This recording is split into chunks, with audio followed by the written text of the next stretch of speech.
Good afternoon, students. Today we will see the topic the else if ladder.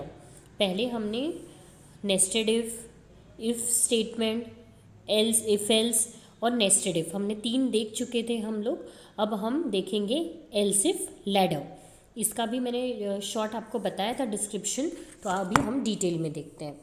इसमें क्या होता है, else if में बहुत सारी कंडीशंस होती है.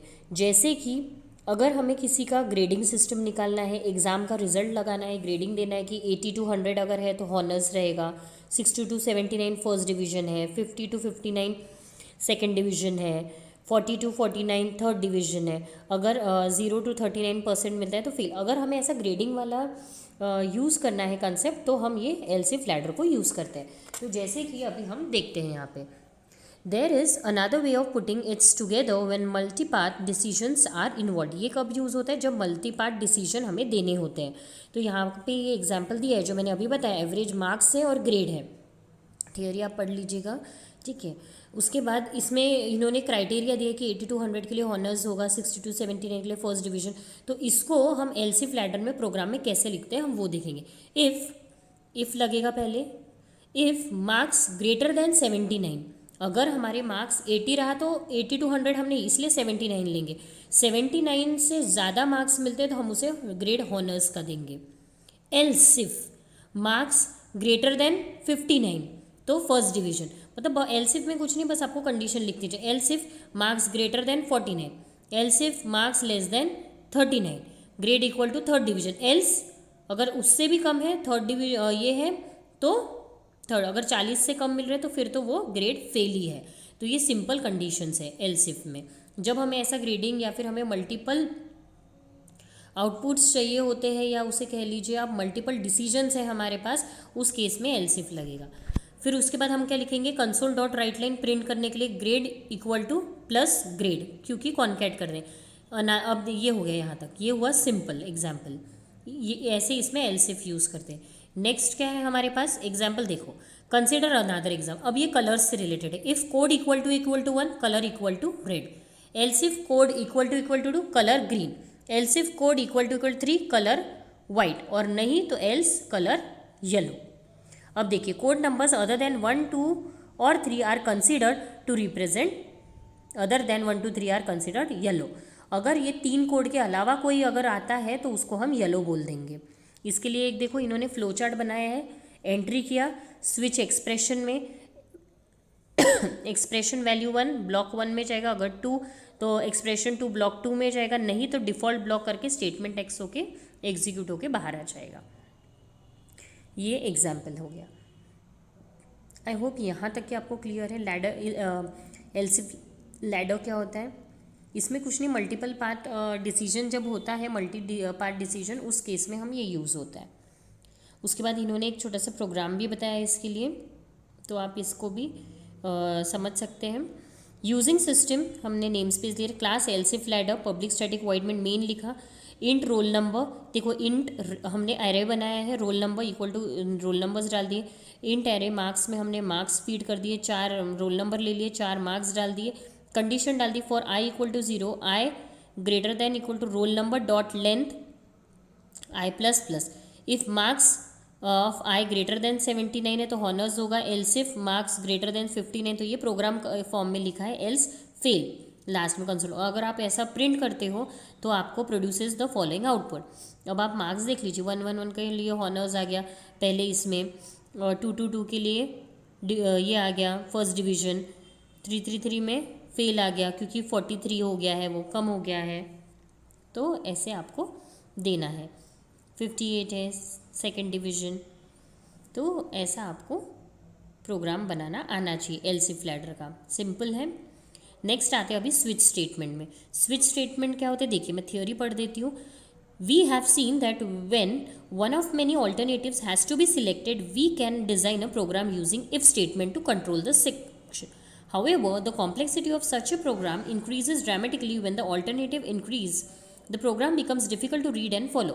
At times, it may confuse even the designer of the program. Fortunately, C# has a built-in multi-way decision statement known as switch.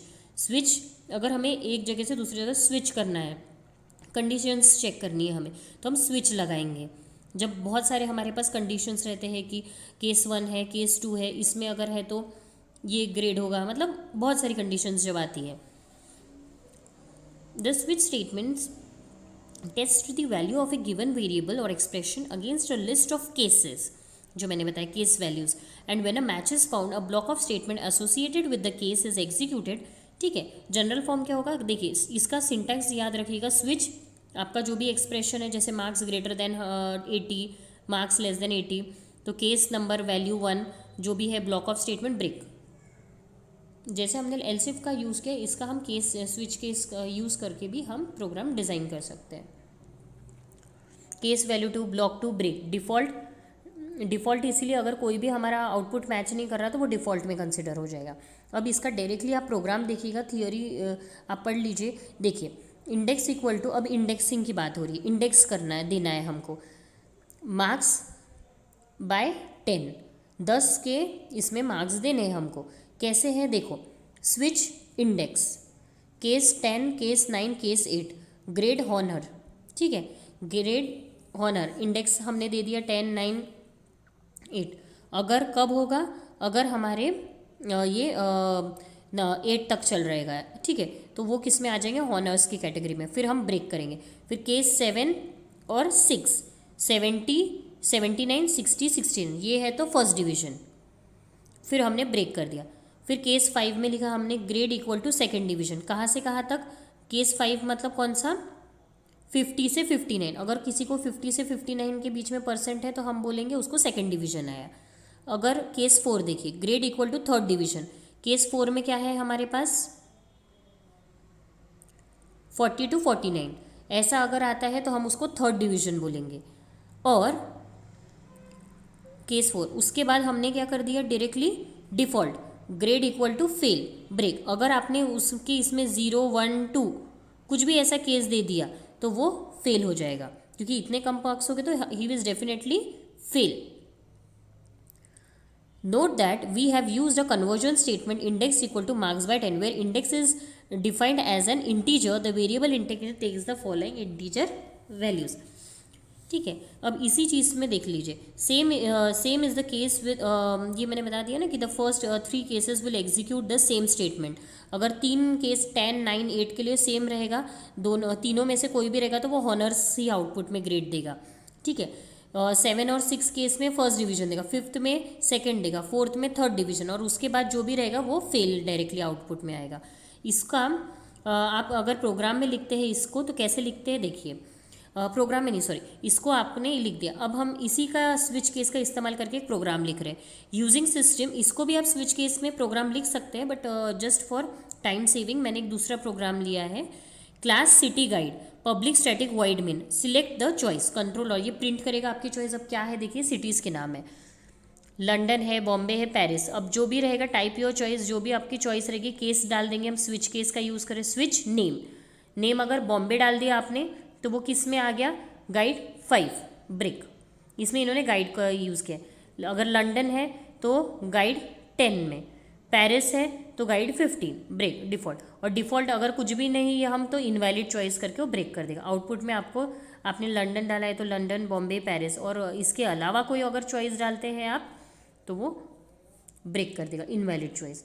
तो आप इस तरह से स्विच स्टेटमेंट भी बना सकते हैं।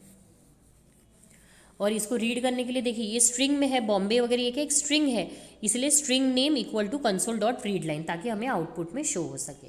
उसके बाद द कंडीशनल ऑपरेटर कैसा होता है ये मैंने बता दिया है डिटेल में, आप सिर्फ एग्जाम्पल इसका समझिए। If x less than 0 flag 0 else flag 1 होगा। ठीक है, फ्लैग इक्वल टू अगर x की वैल्यू 0 से बड़ी है, 0 और 1 कंसिडर दी वाली, ये एग्जाम्पल आप समझ लीजिएगा। ये मैंने इसकी कंडीशन ऑलरेडी बता दी है कि जब हमारे पास देखो C# हैज़ एन अनयूजुअल और useful for making 2 way decision, it is condition, question mark देते हैं इसमें, एंड ऑपरेटर ऐसा double colon and takes 3 operands. This operator is popularly known as conditional operator, ये मैंने बता दिया है इसलिए मैं दोबारा नहीं। अगर आपकी कंडीशन 1 सेटिस्फाई हो, देखो कंडीशनल एक्सप्रेशन कुछ दिया आपने, if x is less than 0, अगर ये होता है तो वो फ्लैग 0 करेगा और नहीं तो फिर 1 होगा।